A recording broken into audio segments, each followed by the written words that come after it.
pas parler, il fallait faire ça, il fallait faire ci, il fallait faire sur le terrain. Comme on dit au Brésil, maintenant c'est le moment de manger la merde.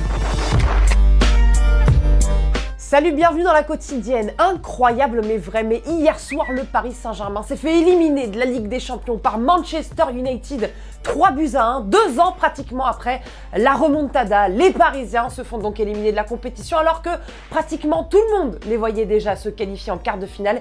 Et aujourd'hui, évidemment, la presse anglaise se régale. Miracle à Paris, it's holy time ou encore marque de triomphe en référence au pénalty de la qualif de Marcus Rashford à la 94e minute. Et pour Thomas Tuchel et Nasser El Khelaifi, la désillusion, elle est totale. On donne vraiment facile cadeau pour eux.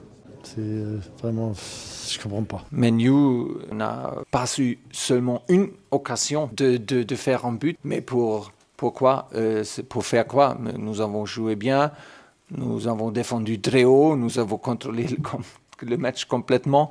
Pas des attaques de Man United, pas du tout. Il y en a un autre hier soir qui était très en colère, c'est Neymar qui a assisté au fiasco de son équipe depuis les tribunes. Il tenait carrément plus en place sur la fin, il était en bord de terrain. Après la rencontre, il a pété un plomb, le Brésilien, sur ses réseaux, sur le pénalty accordé pour United. C'est une honte, vous mettez encore 4 personnes qui ne comprennent rien au football pour regarder cette action au ralenti, cela n'existe pas. Comment le gars peut mettre ses mains dans le dos? Allez vous faire f***. Très tendu donc, les Parisiens. Et Adrien Rabiot, on a des nouvelles? Et évidemment, Manchester United avait le sourire. D'ailleurs, Pogba et Evra en tribune, niveau discrétion, on est pas mal. Alors ici c'est Manchester ici. Et vous, monsieur Eric Cantona, votre sentiment? I love it. I'm so happy. I'm so happy. Solskjaer et ses joueurs après la rencontre, ils étaient heureux, lucides et déter. As the highest in my coaching career, definitely. You know, I'm just really proud of the whole team and the staff and the manager for what we've achieved tonight. No one's ever done that before, I think, in a knockout stage, come back from 2-0 down. And every player, every member of staff, we had that belief that we could win the game and score goals. We said we had a game plan before the game, and every man knew what we was doing. Il y avait beaucoup d'absents majeurs hier du côté de Manchester. 8 joueurs du centre de formation faisaient partie d'ailleurs de l'effectif. Et ceux restés à la maison, ils l'ont vécu comment cette rencontre? Ah, Jesse Lingard.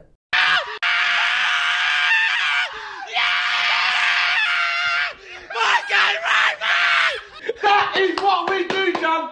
Come on, the boys. Get in there, you.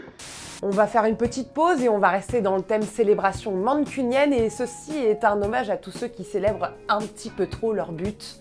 Ça fait mal, les célébrations comme ça, très mal.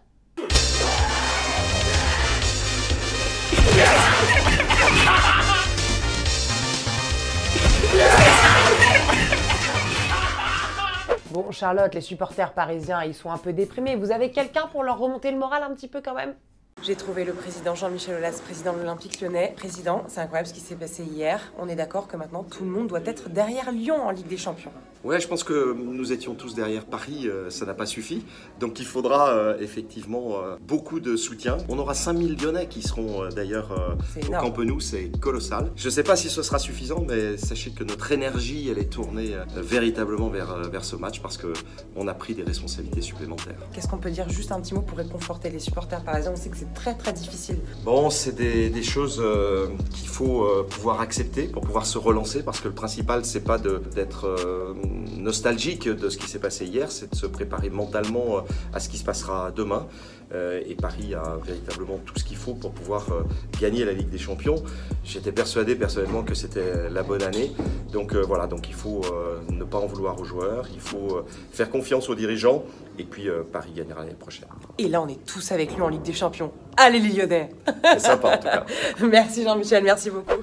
La question du jour, la voici 2 ans après cette remontada. Est-ce que c'est la fin d'un cycle pour Paris? Est-ce qu'il faut tout changer? Dites-nous pourquoi et demain on sélectionnera 2 de vos commentaires. Et qui dit défaite de Paris, dit chambrage marseillais. Bah ça c'est souvent inévitable et d'ailleurs c'est la Provence qui s'en est d'ailleurs chargée et a tenu à rappeler bien évidemment le titre de l'OM en Ligue des Champions en 93 aux Parisiens. Joli petit clin d'œil et puis les joueurs aussi se sont lâchés. Bounassar, lui c'était gentil, il a envoyé un petit cœur à Manchester United. En revanche Payet lui a fièrement montré sa statue olympienne pour rappeler le passé glorieux de son équipe. C'est quand même très audacieux 10 jours avant un PSG-OM. Courageux, audacieux. On comptera donc sur Lyon la semaine prochaine et puis ce soir sur Rennes qui joue son match aller face à Arsenal en 8e de finale de Ligue Europa. Hatem Ben Arfa va retrouver son ancien entraîneur de Paris, Unai Emery, et quand on a demandé à Unai sa relation à l'époque du Paris Saint-Germain avec Hatem Ben Arfa, il va répondre à tout sauf à ça. Gros malaise. Est-ce que vous pouvez revenir sur votre relation avec Hatem Ben Arfa et sur la façon dont ça s'est terminé au Paris Saint-Germain? He's a very good player. He's playing with a big performance, and we need tomorrow control his quality. Ben Arfa is very important for them. N'oubliez pas que cette semaine, il y a le maillot dédicacé de David Derrea. Ça tombe à point nommé. Hein. Pour le coup, on est en plein cœur de l'actu. Ça, c'est uniquement pour nos abonnés de la chaîne YouTube Téléfoot. En attendant, on se quitte en images et en musique. On se dit à très vite. Ciao la famille. هذه لعبة وهذه توصل راح تشات جول وما تنتهي المهم الشوط ما ينتهي بدأ في أول 3 دقائق القادسية يسجل من اللي حطها أحمد عبد الله ماوي